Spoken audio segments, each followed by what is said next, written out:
Hello everyone, welcome back. Today we're going to talk about an important topic from Matthew chapter 6, verses 19 to 21. Do not store up for yourselves treasures on earth, where moth and rust destroy, and thieves break in and steal. But store up for yourselves treasures in heaven, where neither moth nor rust destroys, and where thieves do not break in and steal.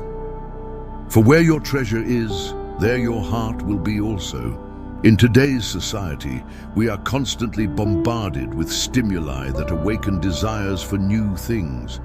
Notifications that invite us to buy something new.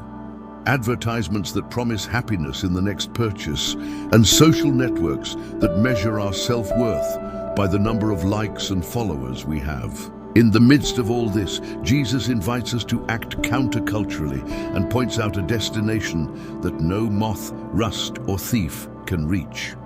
When Jesus spoke these words, he was speaking to a rural community that did not have access to the luxuries we enjoy today. And yet he used powerful imagery to convey a deep truth. Moths that destroy fabrics, rust that corrodes metals, and thieves who break in and steal. These metaphors vividly illustrate that everything material is fragile. Everything that is based on fleeting circumstances and things is vulnerable to destruction.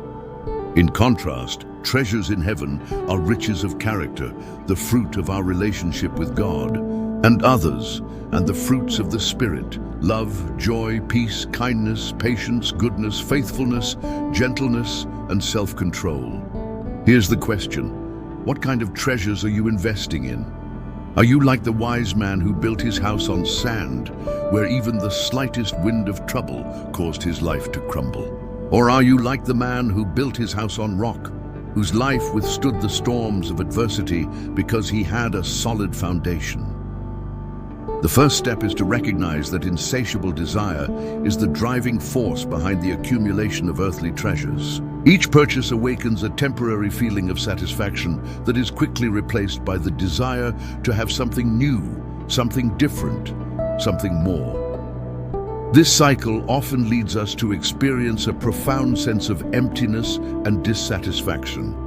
Furthermore, in a world that idolizes individual achievement and material possessions, we can easily fall into the trap of approval addiction. Likes and comments become a substitute for self-esteem. However, these figures are fickle and unreliable. They can vanish in an instant, leaving us feeling rejected and inadequate. Studies show that excessive consumerism is closely linked to high levels of anxiety and dissatisfaction because it generates expectations that are nearly impossible to meet. But what if instead of chasing these elusive earthly treasures, we set our sights on heavenly riches? What would life be like if we invested in values like love, faith, and service? Let's look at some practical examples. The next time you visit a nursing home, don't just go as a visitor, go as a friend. Spend time talking and praying with a resident.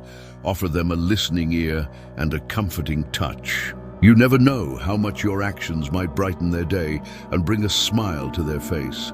Another example is to spend quality time with your family and friends. Turn off your cell phone and give them your full, undivided attention. Play with your children, listen to a friend's problems, or simply enjoy a meal together. In conclusion, the decision is in your hands. Will you continue to pursue the deceptive earthly treasures, or will you turn your heart toward the eternal riches that await you in heaven? Remember, the true treasure lies not in what we own, but in who we are and what we do. Invest in love, faith, and service, and you will reap the rewards of a life filled with meaning, joy, and hope. Thank you for watching this video. If you liked it, don't forget to share it with your family and friends so that they too can discover the true meaning of life. See you next time.